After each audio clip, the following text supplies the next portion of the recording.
Buenas tardes a todos, una vez más. Hoy celebramos una nueva sesión del ciclo formativo Práctica Notarial, que, como saben, vamos a hablar del interesantísimo y practiquísimo tema del derecho de transmisión, con don Jesús Gómez Taboada, un verdadero especialista en esta cuestión.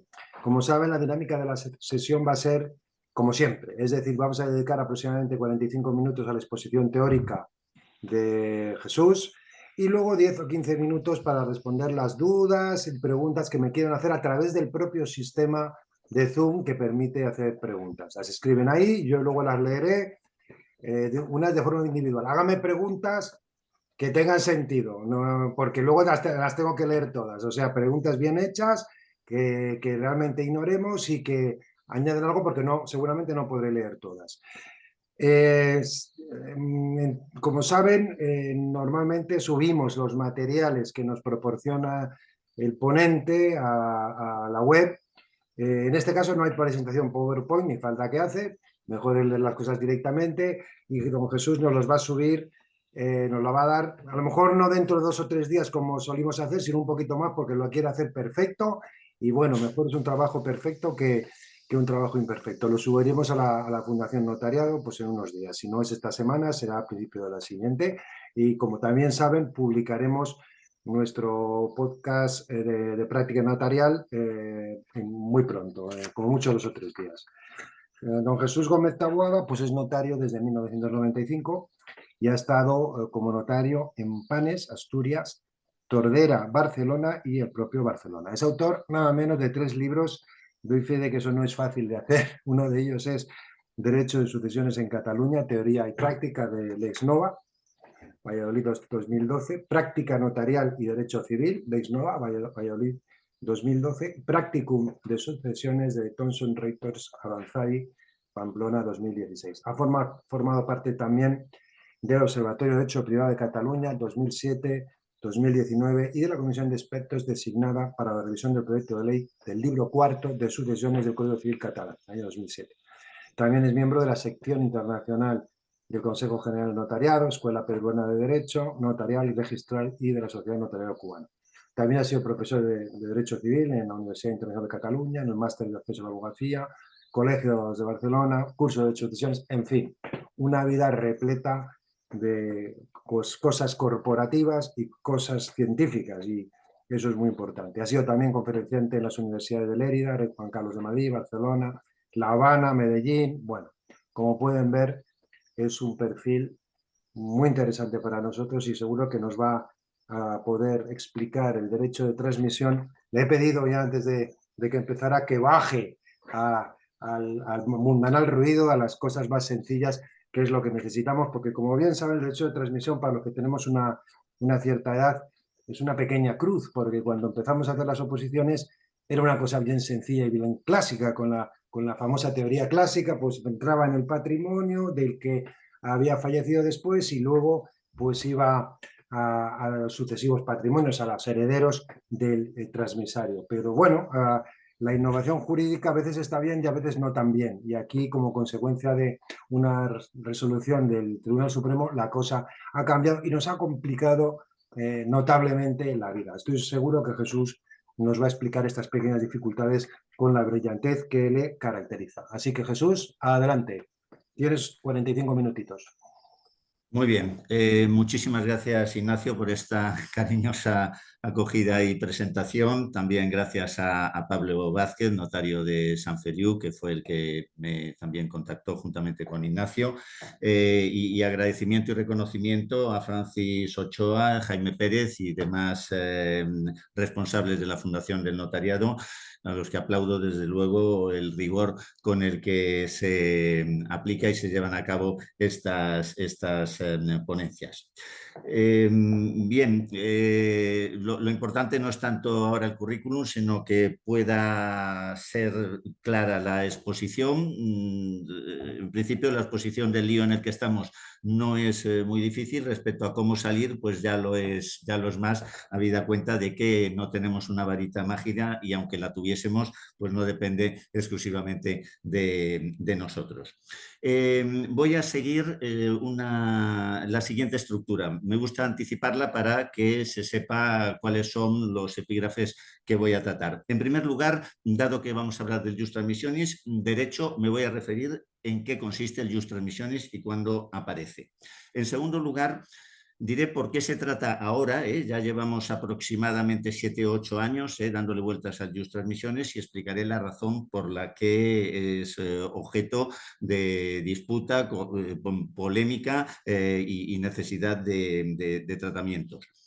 En tercer término, tenemos que conjurar una serie de espejismos respecto a lo que puede parecer el Jus Transmissionis y no siempre lo es. Esto es importantísimo porque a veces parece que afloran una serie de situaciones y sin embargo no lo son, con lo cual habrá que deslindar bien esas situaciones y el siguiente apartado relacionado con esto sería la diferenciación con otras figuras que se encargan también de cubrir vacantes reales o supuestas, como son la sustitución vulgar, el derecho de representación y el acrecimiento. A continuación me referiré a las dos teorías cuya explicación es bastante sencilla respecto a qué consiste en cada una de ellas, la clásica y la moderna, como las ha citado Ignacio, e incluso lo que algunos consideran que es la intermedia, que es la que más o menos parece que está siguiendo la Dirección General de Fe Pública y Seguridad Jurídica, para concluir con la situación de la jurisprudencia y de las resoluciones de la Dirección General, haciendo aquí alusión también tangencialmente a la de Cataluña, que lleva, digamos, un criterio mucho más ortodoxo, al pie de la letra siguiendo el del Tribunal Supremo, de la sentencia a que ahora me referiré de 2013, para terminar refiriéndome inevitablemente a las repercusiones tributarias, puesto que, aun cuando no somos asesores fiscales, tenemos que tener bastante cuidado en no meter a las personas, a los otorgantes, en un lío como consecuencia de una escritura que podría haberse configurado de otra forma. O, en cualquier caso, hacer las advertencias pertinentes y que sepan a qué atenerse, ¿no? En ese sentido, también que cada palo aguante su vela. Vamos a ver, ¿qué es el Jus Transmissionis cuando opera? En aquellos ordenamientos jurídicos como el español, en el que es necesaria la aceptación de herencia para la adquisición de los bienes, nos encontramos con que cabe la posibilidad de que un causante primero, al que voy a llamar A, haya designado heredero a un sujeto que vamos a llamar B, y que este sujeto B, designado heredero de A, una vez que ha muerto el primero A, fallezca sin aceptar ni repudiar la herencia, que, como sabemos, es lo que se denomina el jus delationis, que consiste en la facultad de poder aceptar o repudiar una herencia. En ese caso, dado que B, ya sea por la sucesión intestada o testamentaria, ha podido tener una designación de heredero, ha designado, o si no, se le designará por la declaración de herederos un tercero, que es C, se plantea el problema de cómo juega precisamente este desplazamiento del jus delationis de B a C. El sujeto A le llamaremos el primer causante. El sujeto B, que muere después de A, esto es esencial, muere después de A, le llamaremos transmitente. Mientras que el sujeto C, que es al fin y al cabo el que recibe la herencia, le llamamos transmisario. El jus transmissionis no es, por lo tanto, un derecho propiamente dicho, sino la susceptibilidad, la capacidad, la aptitud del jus delationis que tiene B para ser transmitido mortis causa. No me meteré en la problemática de la transmisión inter vivos, puesto que excede con muchísimo de lo que en esta ponencia o exposición voy a hacer. Como es natural, o puede no considerarse tan natural, pero el acceso a la sucesión de A requiere por parte de C la aceptación de ambas herencias. Es decir, para que C, que es el transmisario o último heredero, pueda acceder a la herencia de A, deberá aceptar primero la de B y, una vez que ha aceptado la de B, aceptar o repudiar la de A. Esto implica que realmente, si rechaza, repudia o renuncia la de B, ya no va a poder tener acceso a la de A. Esto es como las muñecas rusas, es decir, para poder llegar a la última o a la que está dentro, únicamente se puede si abrimos la muñeca. La llave, por lo tanto, de la sucesión de A la tiene la sucesión de B y solo si C acepta ambas se produce la transmisión en las dos. Dicho esto, si repudia la primera B, ya no habría caso y dentro del título sucesorio de B habría que continuar a ver a quién le toca. Lo cierto es que este efecto, es decir, el fallecimiento A determina que pase el jus lationis a B y dado que B fallece después de A, pero sin aceptar ni repudiar la herencia, podría entenderse que existe sin más. No obstante, el Código Civil español recoge una norma explícita en la que aquí sí lo reconoce y con el carácter lapidario clásico de los códigos del siglo XIX, particularmente el nuestro, nos dice que por muerte del heredero, que no es heredero propiamente dicho, es llamado de momento, por muerte del heredero sin aceptar o repudiar la herencia, pasará a los suyos el mismo derecho que él tenía. En la legislación autonómica de que disponemos, esta figura también está reconocida en códigos como el catalán o el aragonés. Yo sí me voy a referir básicamente al Código Civil español. Sabemos que estamos en un país plurilegislativo, además sé que Pablo Vázquez les ha impartido una ponencia relativa al derecho conflictual apoyado en el reglamento de sucesiones europeo, pero el Código Civil español, de los 49 millones que vivimos en España, se aplica a unos 33 aproximadamente, con lo cual la mayoría es aplastante.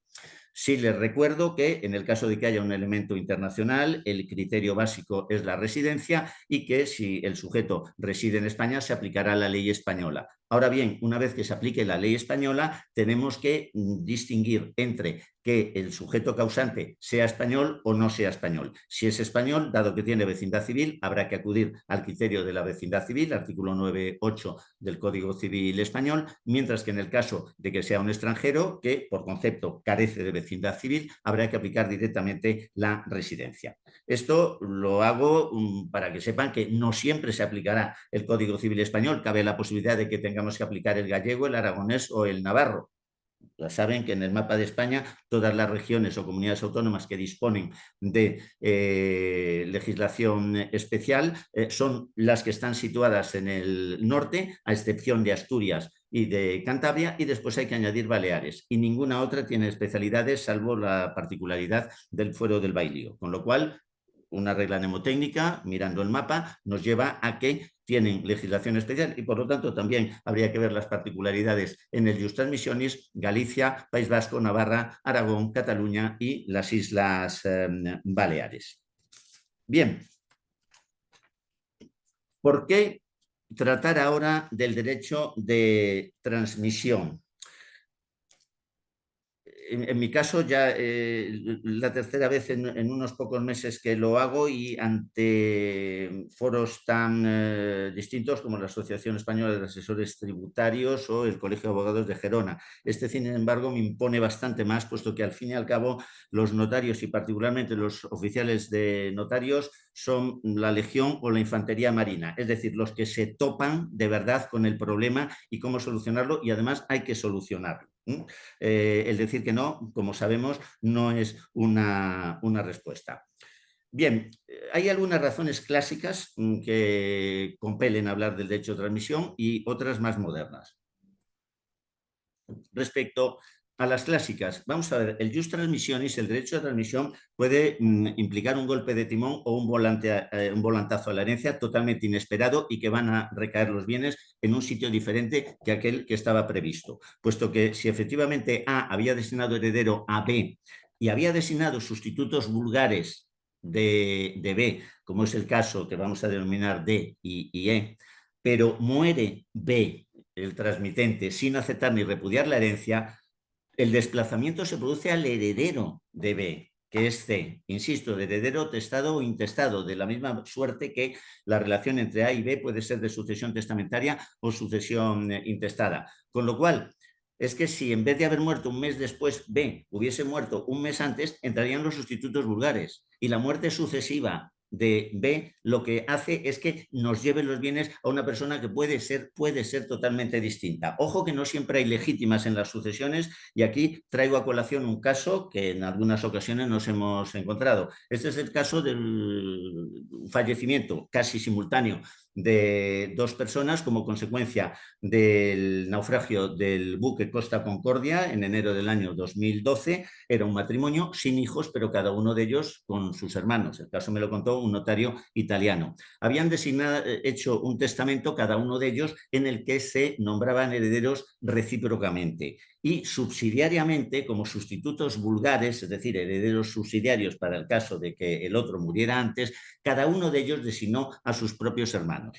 Bien, se aplicó como consecuencia del fallecimiento de los dos en ese naufragio la presunción de muerte simultánea que prevé el artículo 4 del Código Civil italiano, pero acabó demostrando los hermanos de la mujer que ésta había muerto después que el marido, con lo cual se produce un desplazamiento del jus dilationis del marido a la mujer, y la mujer, que murió unas horas más tarde porque había llegado viva a Livorno, supuso que la apertura de esta sucesión se trasladó íntegramente a sus hermanos, con lo cual los hermanos recibieron no solo el patrimonio de la segunda cónyuge de la mujer, que era su hermana, sino también el del marido. Ojo, porque este tipo de sucesiones, que aparece también en el supuesto de, sobre todo, segundas nupcias o parejas, podría haberse evitado mediante sustituciones fideicomisarias de residuo, es decir, que se designen herederos recíprocamente, pero que lo que puedan es hacer disposiciones a título oneroso el cónyuge sobreviviente, pero al fallecimiento de este cónyuge sobreviviente, que los bienes que hubiesen quedado, o por subrogación real, los que hubiesen aparecido en el patrimonio del sobreviviente, pasen a los herederos fideicomisarios designados por el primero de los causantes, mientras que el resto del patrimonio sí que pasaría para los herederos de la segunda causante. Hago, por lo tanto, esta primera apreciación o alerta para poder evitar que un jus transmissionis produzca ese resultado que tan, digamos, negativo es para la Dirección General, y es lo que le ha llevado en parte a adoptar las decisiones que enseguida comentaremos. En segundo término, también el jus transmissionis tiene que tratarse, como enseguida veremos, por la dificultad de deslinde con la sustitución vulgar, el derecho de representación y el derecho de acrecer. 3 figuras también enfocadas a cubrir vacantes. En tercer término, el hecho de que la sentencia del Tribunal Supremo de 11 de septiembre del año 2013 dio un golpe de timón, que es al que se refirió antes Ignacio, en el tratamiento del jus transmissionis, puesto que antes siempre se entendía que una vez que C había aceptado la herencia de B y dentro de la de B la de A, se hacía una especie de reconstrucción post-mortem, después de la muerte de B, haciendo un traslado imaginario, pero que se trasladaba a las escrituras y que en consecuencia era real, del patrimonio de A a B, y después conjuntamente el patrimonio de A y B se pasaba a C. La sentencia del Supremo que he citado del año 2013 lo que dice es que una vez que C ha aceptado ambas herencias, sucede de manera separada. Es decir, que va a suceder por una parte a A y por otra parte a B de manera separada. Que esto se considere como 2 sucesiones absolutamente distintas y que no tengan conexión, como el aceite o el agua, que es el criterio que ha seguido la Dirección General de Entidades Jurídicas de aquí de Cataluña, que es el equivalente a la Dirección General de los Registros y el Notariado, perdón por utilizar el nombre tradicional que me resulta más fácil, no quiere decir, sin embargo, que sea el criterio que esté rigiendo en el resto de España, donde, como enseguida veremos, hay una conexión entre ambas sucesiones sin que se mantengan esas 2 herencias, por lo tanto, tan separadas. Pero que sepan que sí existe aquí también una diferencia de criterio. Y lo cierto es que esto ha dado lugar a una profusa bibliografía, hasta el punto de que podemos considerar que hoy el jus transmissionis es, dentro del plano del derecho civil y más concretamente el derecho de sucesiones, un subgénero literario. Ha dado lugar, por ejemplo, a un auténtico libro análogo a una tesis doctoral, redactado, escrito por nuestro compañero Fernando Rivero Sánchez Covisa, en el que se encuentra absolutamente todo sobre el jus transmissionis. También en la página Notarios y Registradores tenemos una página entera por parte del notario de hoy de Oviedo, Vicente Martorell, que se titula Cómo sobrevivir al Jus Transmissionis, y además la va actualizando con los diferentes, más que cambios, pues resoluciones o sentencias que se van produciendo. Y después otros autores como Ricardo Cabanas, como Carlos Pérez Ramo o Francisco Mariño en su blog. Todos ellos notarios, y no es casualidad que sean notarios, volvemos a lo mismo, son los que nos encontramos con el problema. No es que seamos mejores o peores, o particularmente mejores por el hecho de afrontarlo, es que es nuestro trabajo y esa preocupación es la que ha dado lugar a semejante bibliografía y ha hecho este reconocimiento explícito, puesto que de ellos, tanto lo escrito como sus conferencias, como sus conversaciones, me han iluminado particularmente. No puedo dejar de citar una conferencia de nivel académico extraordinario que fue dictada el pasado mes de enero por Fernando Rivero en el Colegio Notarial de Madrid y que puede consultarse en YouTube. Bien, vamos a conjurar los espejismos que nos pueden llevar a entender que hay un Jus Transmissionis cuando realmente no lo hay. Porque, insisto, el orden de fallecimientos es el normal, es decir, B designado heredero por A muere después, no muere antes, muere después, pero después fallece sin aceptar ni repudiar la herencia, y es esta alternativa en poder decidir entre aceptar o repudiar la que se desplaza mediante el denominado Jus Transmissionis a C. Con lo cual, no opera el derecho de transmisión en aquellos casos en los cuales ha muerto B respecto a A. Un muerto, en este caso B, no transmite nada a otro, como tal muerto ya no puede transmitir nada. Es decir, no se trata de una sucesión post-mortem en el que la herencia que hipotéticamente había caído en B se traslada a C. No, oiga usted, resulta que B no ha podido heredar. Un muerto A no puede trasladar su sucesión a otro muerto. Aquí debemos puntualizar una cosa, es un tema bonito, aunque no muy habitual, aunque existe. Yo declaraciones de herederos ya he tenido 3. En aquellos casos en los cuales se puede producir la comoriencia o muerte simultánea.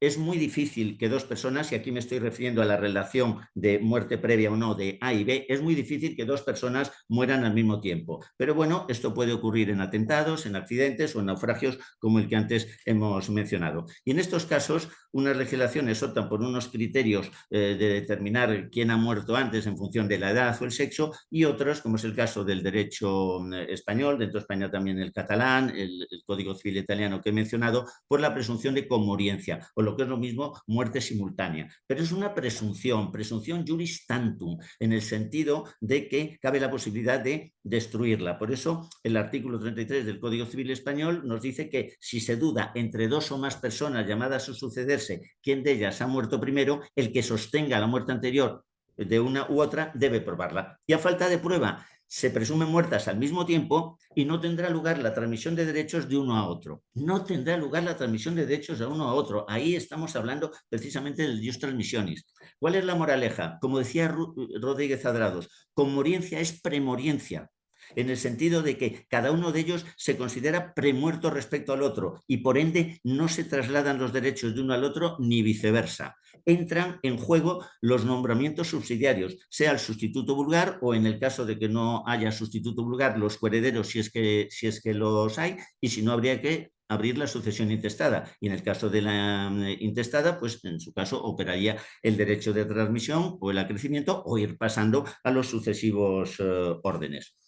No quiero dejar pasar que la presunción de comoriencia tiene tanta fuerza en el derecho contemporáneo, al menos en el europeo, que incluso el artículo 32 del Reglamento de Sucesiones Europeo, que es la norma vigente en España de derecho conflictual internacional, prevé en su artículo 32 que en aquellos casos en los cuales haya dos legislaciones de dos personas cuya solución sea distinta para un caso como el que estamos viendo, se presume la comoriencia y no hay igual que dice el artículo 33 del Código Civil Español, sucesión entre ellos. Nos encontramos ante una norma de las que se llama Derecho Internacional Privado Material, puesto que no se está diciendo cuál es la ley aplicable. No, está diciendo usted, ante este conflicto, yo, legislador comunitario, digo que se aplica la presunción de conmoriencia. Nada nuevo bajo el sol para los juristas españoles, toda vez que estamos en presencia de una reproducción del artículo 33 del Código Civil. En segundo lugar, tampoco hay delación, aunque sobre esto, como en todo el derecho de transmisión, cabe la posibilidad de que alguien diga lo contrario, pero en general hay cierta unanimidad, siempre atenuada, de que las personas afectadas por las más llamadas incapacidades no pueden dar lugar a un jus transmissionis. Es decir, en el caso de B, en el caso de B, que es el primer heredero, si es incapaz de suceder a A, no se va a producir el desplazamiento a favor de C. Digo mal llamadas incapacidades, puesto que las dos categorías a mí, desde luego, no me encajan en esa denominación. Por una parte, sería la inhabilidad, artículos 752 a 754 del Código Civil Español. Se trata de excluir, o mejor dicho, de expulsar a un llamado por el hecho de que se presume juris et de jure que ha tenido una captación de la voluntad por parte del causante, o sea, por parte de él hacia el causante. Opera en la sucesión testamentaria por haber precisamente captado esa voluntad. Y el caso paradigmático es el notario que autoriza el testamento de un sujeto y este sujeto instituye heredero al notario. Ese notario, por muy probo que sea, y aunque hubiese mantenido una conducta intachable respecto al testador, queda excluido de la sucesión. Es una presunción juris et de jure que no admite prueba en contrario de que se ha captado la voluntad. En el caso de que B esté excluido por inhabilidad, no habría transmisión de esa sucesión de A favor de C, sino que evidentemente los bienes no se volatilizan, se pasa al sustituto vulgar, a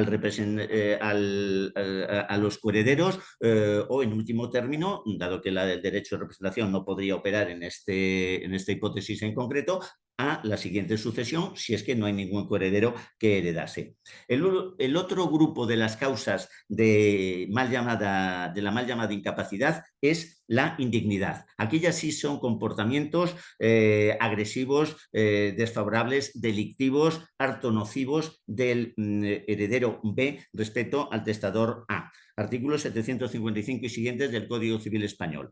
En el caso de que B encaje en esos supuestos, queda expulsado, ya sea un sucesor testamentario o intestado, y tampoco transmite ningún ese jus delationis. Digo que esto hay quien dice que esto admite matices, pero digamos que la communis opinión en la materia es que hay esa expulsión y por lo tanto B, al ser excluido de la sucesión de A, no transmite el jus delationis a C. Tercer supuesto en el que no opera el derecho de transmisión, en aquellos casos en los cuales se ha ejercitado el jus delationis. Es decir, como hemos visto, se produce el derecho de transmisión en aquellos casos en los cuales ese derecho de aceptar o repudiar no se ha ejercitado por parte de B respecto a la herencia de A, y muerto B sin haber aceptado ni repudiado la herencia, se desplaza a C. Esto evidentemente ya no ocurre si resulta que B ha aceptado o repudiado la herencia. Bien, respecto a la aceptación de la herencia, no hay desde luego dudas en aquellos casos en los cuales ha habido una aceptación expresa, ya sea en un documento público o en documento privado. Pero también cabe la posibilidad de que haya sido tácita. Claro, la aceptación tácita, yo les voy a citar una sentencia del Tribunal Supremo, ya tiene tiempo, pero en esto, como si tuviese 100 años. En el derecho de sucesiones hay una serie de cosas, como dice el catedrático de Sevilla, Rubio Garrido, que se leen con perfecta utilidad contemporánea, obras de hace un siglo. La sentencia no es de hace un siglo, es de 20 de enero del año 1998 y relaciona una serie de hipótesis en las cuales se considera que el heredero ha aceptado la herencia, en este caso B ha aceptado la herencia de A. Cita como supuestos: disolución de una sociedad con asistencia a la Junta General de todos los accionistas, disolución de una sociedad en la que el socio era A y ahí ha asistido B, instar ante servicios oficiales la calificación ganancial de una finca cuya naturaleza era discutida, cobro de créditos hereditarios.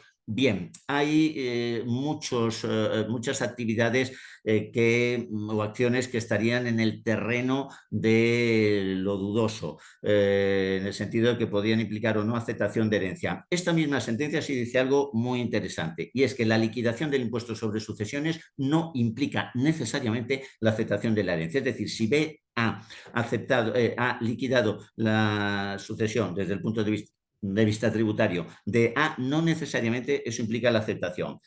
Yo en la práctica notarial, en aquellos casos en los cuales alguien quiere cumplir la obligación tributaria pero no está seguro de aceptar, le digo, presente usted el escrito, pero no le llame aceptación, y es más, diga que lo está haciendo a los solos efectos de cumplir la obligación formal de liquidar el impuesto de sucesiones o hacer la presentación ante la oficina correspondiente, pero que de momento eso no implica la aceptación de la herencia. Y después hay otra serie de supuestos que no son tanto tácitas, se le llama presunta, y que, bueno, evidentemente, a ver, son casos paradigmáticos. Si uno vende un inmueble de la herencia, aunque sea en documento privado, eso ya claramente parece que encaja efectivamente de esta aceptación. Pero otros casos, que son los que vienen en el ciertamente atormentado artículo 1000 del Código Civil, que son aquellos en los cuales el heredero, el designado heredero B, lo que ha hecho es proceder a la cesión teórica de su derecho sobre la herencia de a terceras personas, particularmente a través de lo que se puede entender una renuncia. No, es que renuncia a favor de fulanito. No, oiga usted, vamos a ver. Si usted quiere renunciar, la llamada renuncia pura y simple, usted se tiene que apartar y renuncia sin más. Y no va a pasar a fulanito, que es uno de sus sustitutos vulgares, sino a todos ellos. O no hay sustitutos vulgares y a crecer a todos. No, es que yo quiero beneficiar a mi hermano Pepito. Bueno, pues en ese caso usted lo va a poder hacer, pero al decir que renuncia a favor de su hermano Pepito, dentro de eso que parece tan simple, se está incluyendo un doble negocio jurídico. Por una parte, aceptación, y por otra, transmisión gratuita. ¿Por qué? Porque para poder tener los mandos, el timón o soberanía sobre la ruta de esos bienes hereditarios, y que vayan a sitio diferente de aquel al que iban a ir si usted se apartase sin más, como un futbolista que queda fuera del juego posicional y se aparta y deja pasar la pelota. Muy bien, pues va donde va, pero yo aquí no intervengo.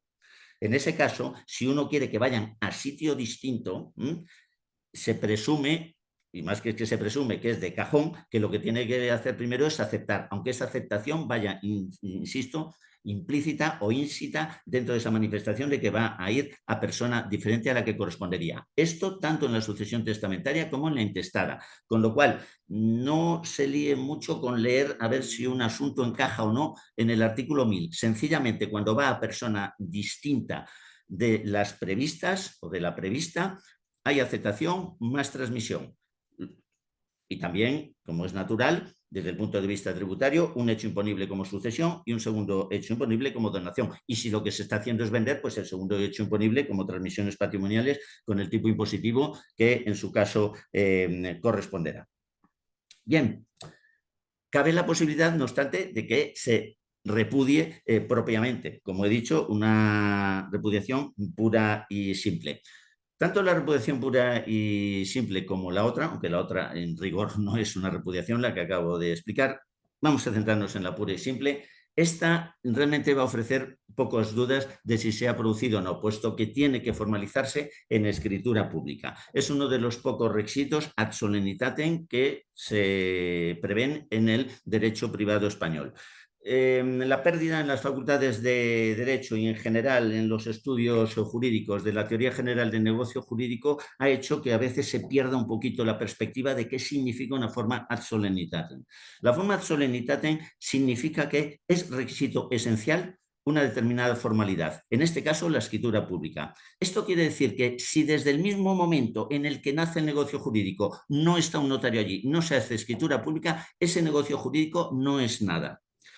No son nada, por lo tanto, unas capitulaciones matrimoniales que se han otorgado en documento privado, una donación de inmuebles que se ha otorgado en documento privado o una repudiación de la herencia que se ha otorgado en documento privado. Esto quiere decir que si el interesado intenta que se eleve a público utilizando el 1279 del Código Civil, esa facultad de sentido común de que si hay que inscribir un inmueble en el registro de la propiedad, vamos a compeler al vendedor a que eleve a escritura pública. Esa facultad de elevar a público no existe en un negocio jurídico a solemnitatem, porque desde el principio lo que exige el ordenamiento jurídico es que haya una información por parte de un funcionario, en este caso llamado notario, y que sepa muy bien el donante, el renunciante o el otorgante de unas capitulaciones matrimoniales, sepa muy bien a qué atenerse. Con lo cual, veamos, o sea, tengamos claro esa diferencia esencial.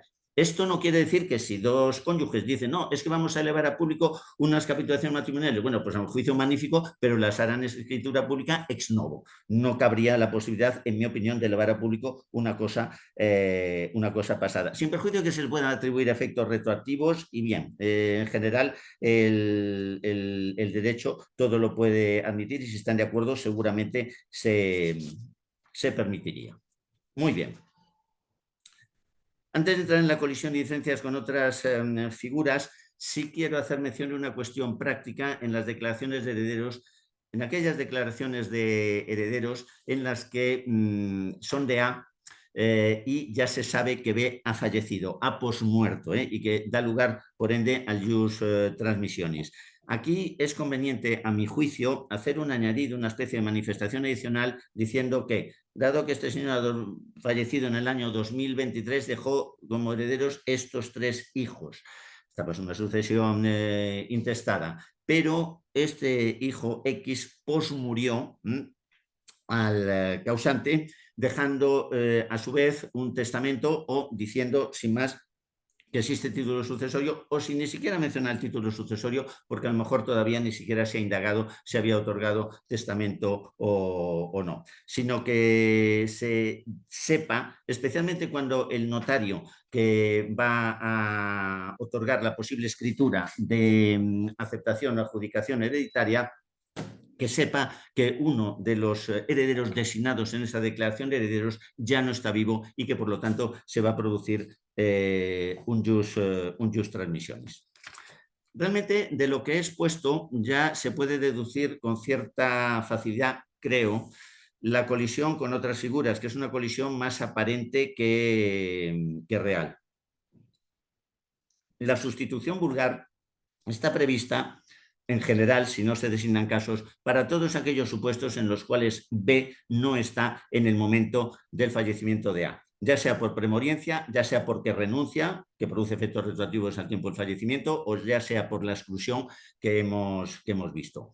El derecho de representación en la sucesión intestada cumple la misma función que la sustitución vulgar en la testada, pero con algunos matices importantes, en el sentido que el derecho de representación no opera en el caso de repudiación, y no opera porque lo dice explícitamente el Código Civil Español, también lo dice el Código Civil Catalán y la mayoría de los códigos. La explicación es un arrastre de la idea de estirpe familiar, porque claro, la argumentación es siempre a favor de descendientes, cabe la posibilidad también de que se produzca a favor de los sobrinos, pero ahí digamos que todavía subyace esa idea de grupo familiar y que el que repudia perjudica a toda su estirpe. Con lo cual, la repudiación no opera, no da lugar al derecho de representación y se producirá un acrecimiento y si no hay coherederos pasa al siguiente grado, sea el que éste sea.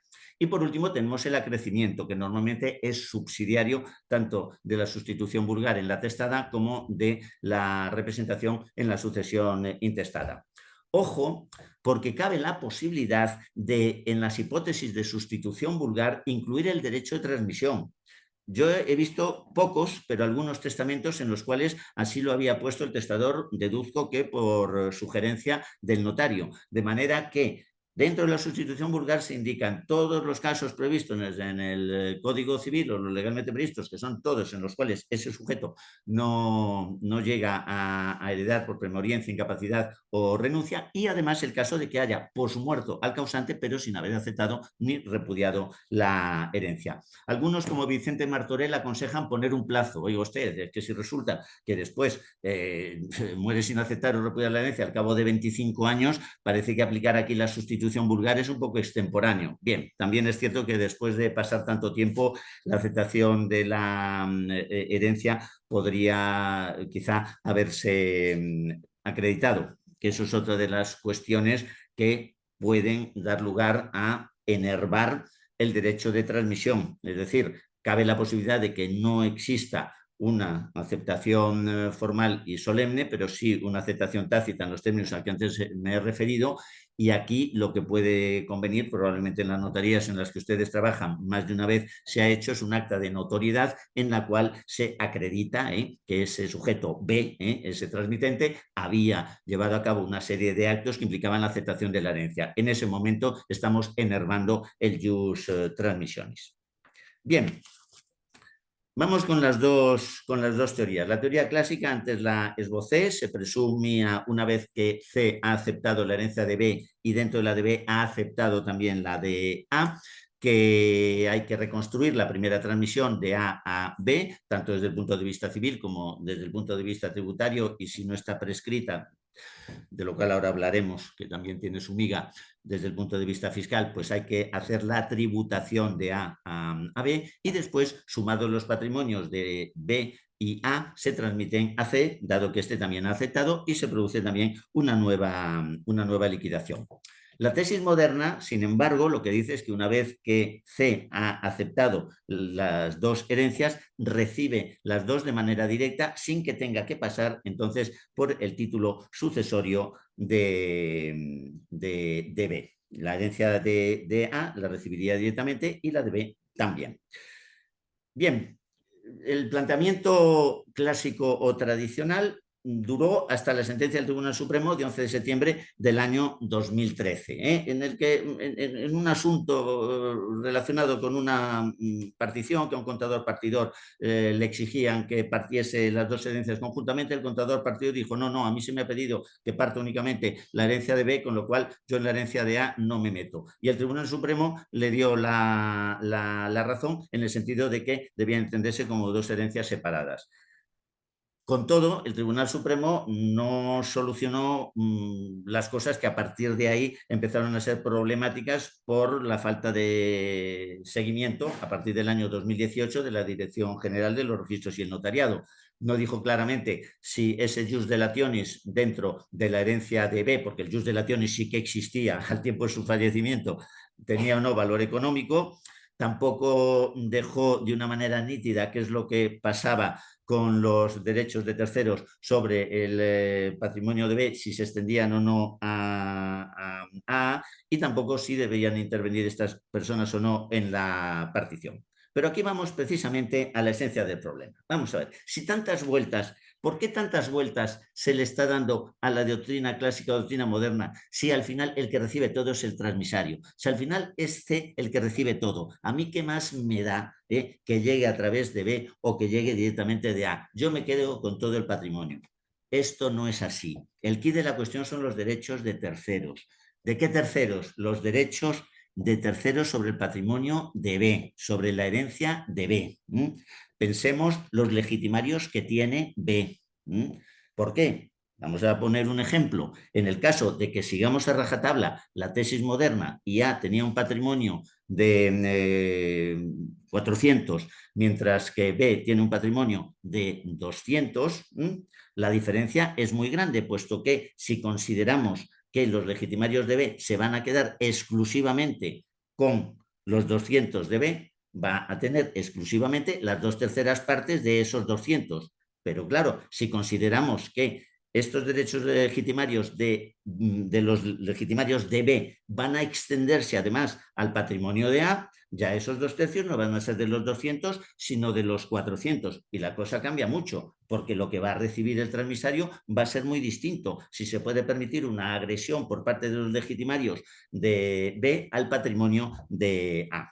Esta es precisamente la tesis que desde varias resoluciones del año 2018 sigue la Dirección General de los Registros y del Notariado. Lo único que tampoco es una tesis clásica o tradicional pata negra, por así decirlo, puesto que no se presume que el patrimonio de A pasa a B, que haya que computar y que a continuación el de A y B pasa directamente a C, sino sencillamente que los derechos de los legitimarios en el patrimonio de B se van a extender también a esa sucesión de A favor de C, sin que se cuestione que C va a heredar directamente de A, pero sí por el tamiz del título sucesorio, puesto que esto podría extenderse, aunque hubo una resolución del año 19, a los sustitutos fideicomisarios que hayan podido ser designados por B en su testamento.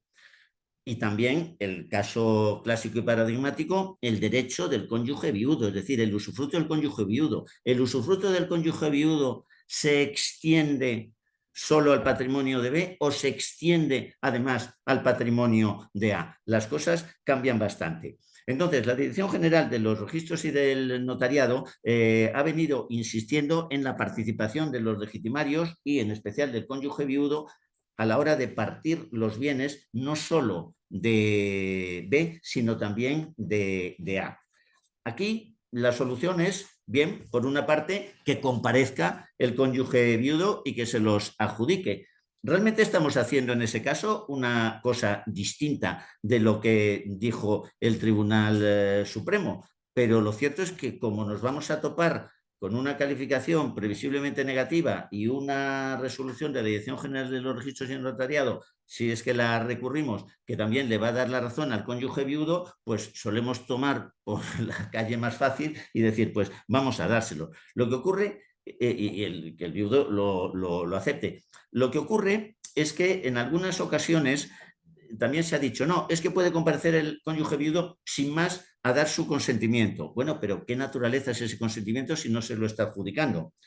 Puede renunciar, que a mi juicio una renuncia del usufructo no tendría la consideración de donación, puesto que es un derecho que le viene mortis causa, lo renuncia sin más y, lógicamente, su usufructo beneficiaría directamente a los que serían nudo propietarios, pero además de manera directa. Es decir, no estamos renunciando a un usufructo ya adjudicado y que a continuación lo renuncias y, por lo tanto, estás anticipando esa transmisión, no como vía de una consolidación ordinaria por el fallecimiento. Aquí estás renunciando a la atribución usufructuaria que se te había hecho en la herencia de B, esa sí que la aceptas, pero no la que recae sobre A. Y como son dos sucesiones distintas, que esto nadie lo discute, no pasa nada con que pueda haber esa renuncia a la sucesión de A en cuanto al derecho de usufructo. No obstante, en aquellos casos en los cuales se ha utilizado esta vía, pues también ha habido algún problema de tener que especificar exactamente en qué consistía esa manifestación. Yo les traigo a colación la resolución de 26 de mayo del año 21, en la que lo que dice la Dirección General es que si el cónyuge supérstite ha renunciado a la porción de legítima que le corresponde en la herencia del transmitente, bueno, la del transmitente no habría problema. Posteriormente no se le podrán adjudicar bienes en pago de esa legítima en otra escritura pública. Pero si ha consentido en un exceso de adjudicación a título gratuito, es decir, no una mera renuncia, sino que consiente un exceso de adjudicación a favor de los coherederos, que no sé por qué dice aquí a título gratuito, podría ser a título gratuito o a título oneroso, porque de hecho dice, entonces sí podrá después intervenir el cónyuge viudo adjudicándose bienes en otra partición parcial que tuviera por objeto otros bienes de la herencia del transmitente o del primer causante. Realmente aquí el que interesa es el primer causante. Lo que en mi opinión es más claro y puede evitar más problemas es que las dos aceptaciones de herencia se formalicen de manera separada. Quizá pueden ser en la misma escritura, pero de manera separada, sin perjuicio de que haya una atribución de derechos al cónyuge viudo o a los legitimarios en ambas sucesiones. Desde el punto de vista tributario estaría más claro, serían cada una de las sucesiones que se reciben los bienes correspondientes y se tributaría con arreglo a lo que correspondiera. Que ojo que no necesariamente el hecho de disminuir la base imponible, dado el tipo progresivo del impuesto sobre sucesiones, el dividir la base imponible no necesariamente nos va a llevar a una cuota menor. Porque imaginemos, por ejemplo, que A, el primer causante, y C son hermanos, mientras que el del medio es el padre de ambos y el primero que muere es uno de los hijos. En este caso, que está puesto por Javier Juárez, que también ha escrito desde el punto de vista tributario sobre el derecho de transmisión, nos dice aquí, desde luego, la doctrina tradicional podría convenir. Que se puede hacer en una escritura mezclar las dos y decir, no, no, mire, es que el patrimonio de A pasa a B y ya el de A y B sumados lo pasamos a C, porque aquí nos va a salir un tipo impositivo menor. Pues por poderse hacer, se podrá hacer, pero va a haber que advertir que las agencias tributarias regionales han asumido la tesis del Tribunal Supremo y en principio van a intentar separar las dos herencias. A eso precisamente me quería yo referir precisamente con la cuestión tributaria. La cuestión tributaria, valga la redundancia, porque el derecho fiscal es tributario del derecho civil y así lo repiten reiteradamente, particularmente en estos tributos tan jurídicos como transmisiones patrimoniales, sucesiones y donaciones, las sentencias del Tribunal Supremo de la Sala Contencioso Administrativa. Hubo dos sentencias del año 19 que acogieron la tesis del año 2013 de la Sala de lo Civil y dijeron las sucesiones son totalmente separadas. Y desde este punto de vista sustantivo o material llevado al derecho tributario no ha habido ningún inconveniente y las agencias o las direcciones generales de los tributos de las comunidades autónomas, incluso la estatal, pues así lo han acogido. Pero como nada es pacífico, en el Jus Transmissionis ha surgido un elemento nuevo, que es nada menos que el plazo de prescripción de la acción de Hacienda, de la Hacienda Regional, que es la competente, para liquidar el impuesto del primer muerto, es decir, del primer causante, de A. ¿Por qué? Porque, como sabemos, el hecho imponible nace como consecuencia de la muerte. Claro, resulta que A murió en el año 18, después nos encontramos con que B muere en el año 24 y cuando se acepta la herencia en el año 24, en el año 25, el transmisario C, el heredero de todo, dice, bueno, sí, yo pagaré la herencia de C, perdón, la herencia de B, pero la herencia de A no porque está prescrita. Y con arreglo a la tesis del Supremo, yo únicamente voy a computar los bienes de A como liquidables en esa sucesión. Los bienes de B, perdón, que es la que no está prescrita. Los de A liquido indicando que no tengo nada que pagar, puesto que ya han transcurrido los 4 años y 6 meses. Sin embargo, varias agencias tributarias, en particular la catalana, arguyeron el artículo 24.3, y con esto ya voy terminando, de la Ley de Impuestos sobre Sucesiones y Donaciones, que dice lo siguiente. Me quedan 2 minutos, ¿no, Ignacio? Toda adquisición de bienes cuya efectividad se halle suspendida por la existencia de una condición, un término, un fideicomiso o cualquier otra limitación se entenderá siempre realizada el día en que dichas limitaciones desaparezcan. Entonces, las agencias tributarias dicen, hombre, parece lógico que no podemos computar el plazo de prescripción de la herencia del primer causante de A, sino desde el fallecimiento de B, puesto que C, transmisario, no ha podido acceder a la sucesión de A mientras no haya muerto B. Bien, pues esta tesis, que al principio a algunos les parecía disparatada, a mí no tanto, fue acogida por la sentencia 28 de julio del año 22 del Tribunal Superior de Justicia de Cataluña, diciendo, es así, el plazo de prescripción de la herencia de A se computa desde el fallecimiento de B. Pero insistió el sujeto pasivo y llegó al Tribunal Supremo. Y con esto concluyo. El Tribunal Supremo, en una sentencia del día de San Jorge del año pasado, de 23 de abril, dio la razón al Tribunal Superior de Justicia de Cataluña y dijo que, en efecto, procedía a la aplicación del artículo 24.3 de la Ley del Impuesto sobre Sucesiones y Donaciones y debería entenderse que el plazo de prescripción de 6 años de 4 años y medio estaba vigente en aquellos supuestos en los cuales no hubiese transcurrido ese periodo de tiempo desde el fallecimiento del transmitente o de B. Tiene un voto particular esa sentencia, que también pueden leerlo por si antipatizan con la solución adoptada por la Sala Contencioso Administrativo del Alto Tribunal. Bueno, muchísimas gracias. Espero haber podido ser más o menos didáctico en un asunto tan embrollado y quedo a su disposición para las preguntas que puedan proceder. Pues muchísimas gracias, Jesús, muy interesante. Yo te quería hacer alguna pregunta, o una, en fin, que reflexionáramos un poco. A mí me ha ocurrido ya de todo, con, con el derecho de transmisión, porque en la vida práctica se plantean. Por ejemplo, me ha ocurrido el interés de algunos abogados a veces de que, claro, si fallece un hijo, hereda los padres y luego hereda al hermano, no es lo mismo que herede el hermano directamente al hermano fiscalmente a que lo Claro. herede a través de la madre.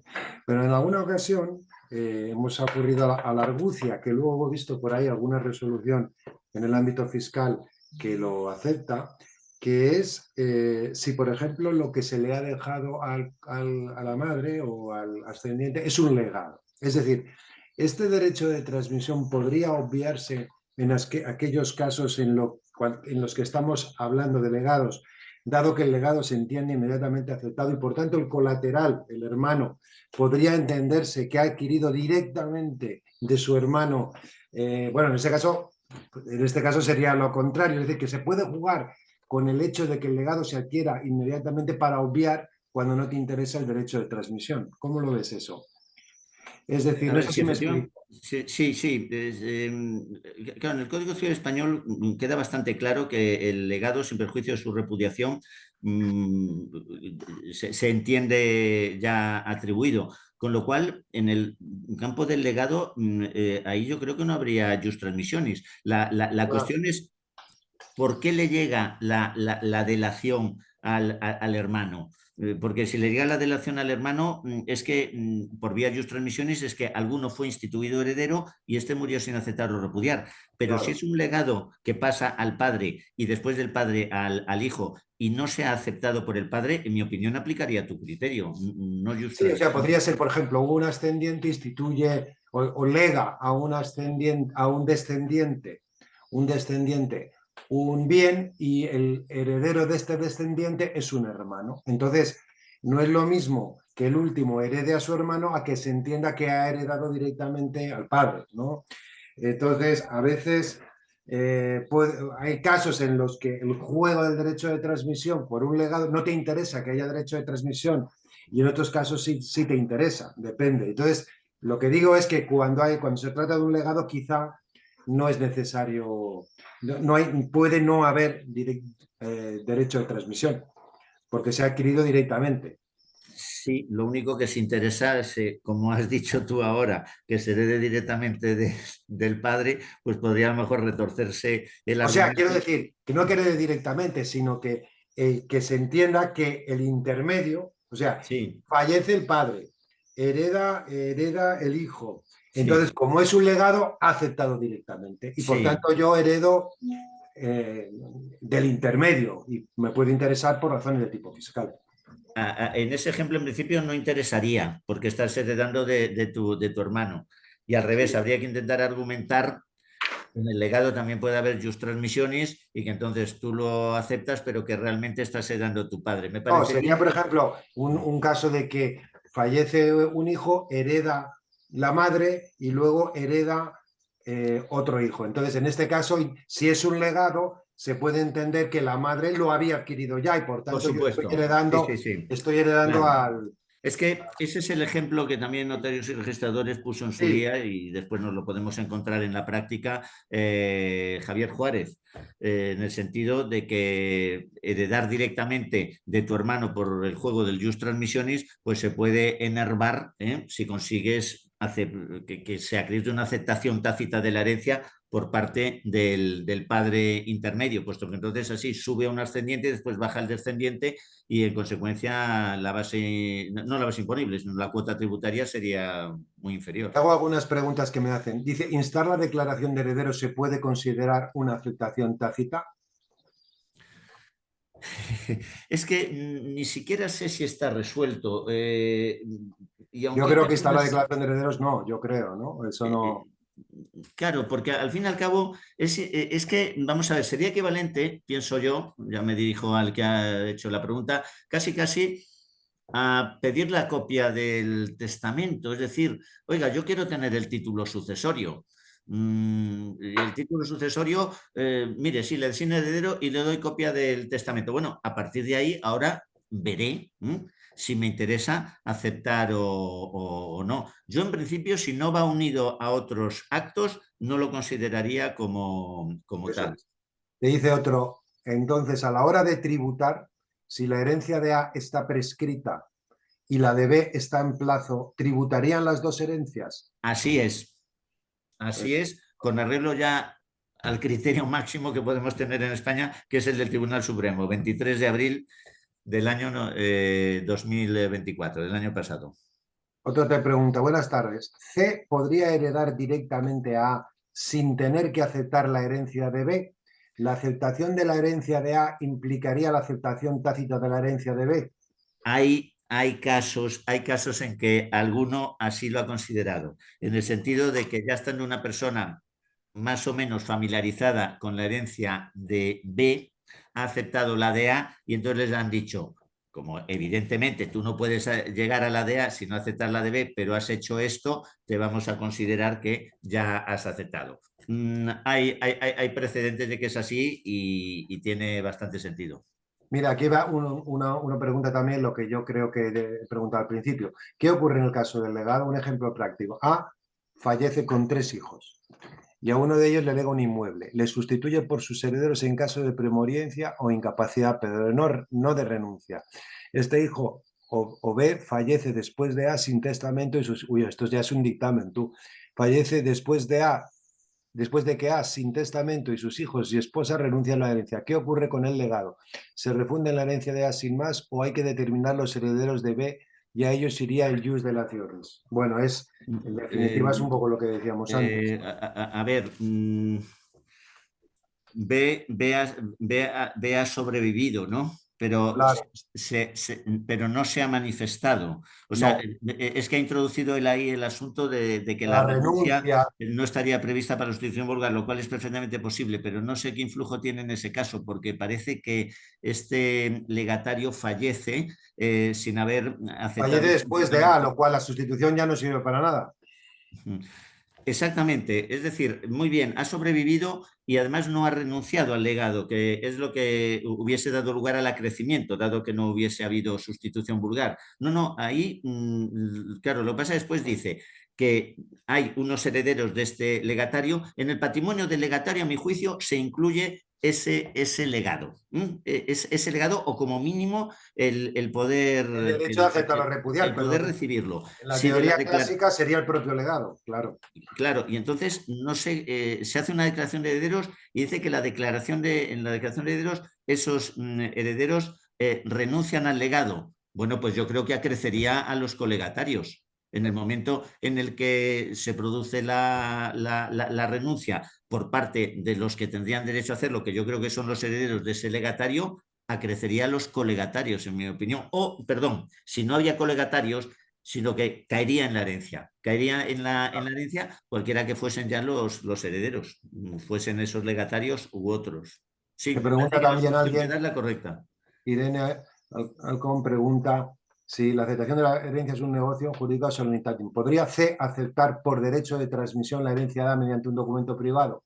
Pues no, porque las aceptaciones y las, salvo No, que fuera tácita, no, la aceptación no está sujeta a formalidad, es la repudiación, eso es lo que insistí. La repudiación sí requiere escritura pública. La aceptación puede hacerse en documento público o privado o tácita tácitamente. o de manera presunta. Yo no hace mucho en un caso familiar que me interesaba muchísimo destruir un jus transmissionis. Pedí a un compañero que me legitimara la firma de un llamado a la herencia, precisamente, sencillamente para aceptar sin más y evitar el jus transmissionis. Es decir, la persona llamada era B respecto a la sucesión de A y se podía producir un jus transmissionis a favor de C que desde el punto de vista tributario hubiese sido demoledor. Bueno, pues este compañero se extrañó, ¿no? Y me llamó y me dice, Jesús, yo no veo claro esta aceptación de herencia, que te legitime la firma. Y yo dije, hombre, si se puede aceptar la herencia tácitamente porque vendes una bicicleta del causante, con mayor razón si lo pones en un documento privado. Lo único que yo necesito la fecha fehaciente, porque como muera B, como muera B sin aceptar o repudiar la herencia, se transmite a C y ya aquí sí que tenemos un problema gravísimo.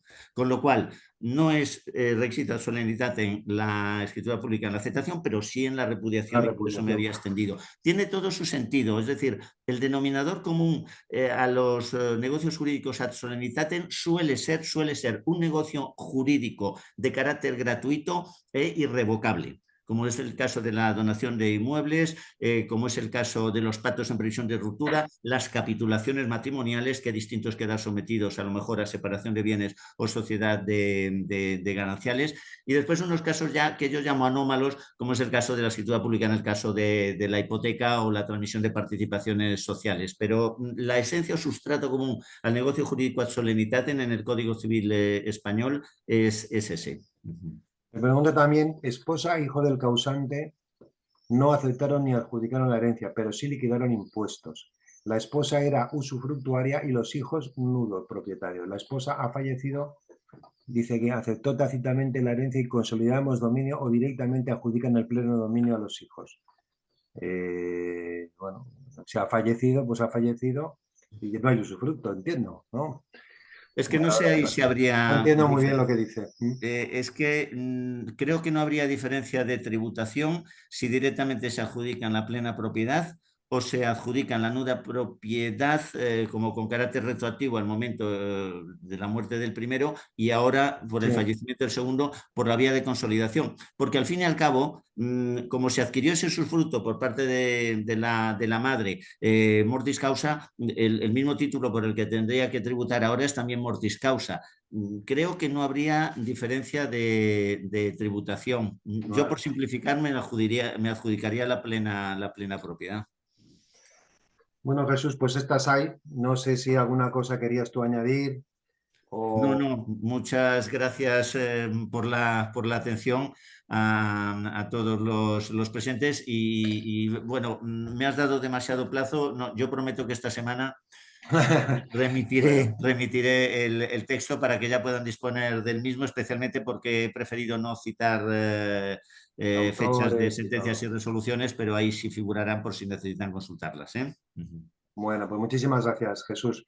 Muchas gracias a todos los televidentes, o como se diga. Les informo también que a partir de la próxima reunión, la próxima curso de formación, ya no estaré yo porque por razones personales y profesionales no voy a seguir en el cargo de director general y muy probablemente ya será el nuevo director el que la próxima sesión se encargará de presentarles. Así que muchísimas gracias a todos por su atención, por muchísimo tiempo que han dedicado y a muchísima gente que ha participado en estos cursos. Muchas gracias a Jesús por su interesantísimo curso y hasta la próxima. Un saludo muy fuerte.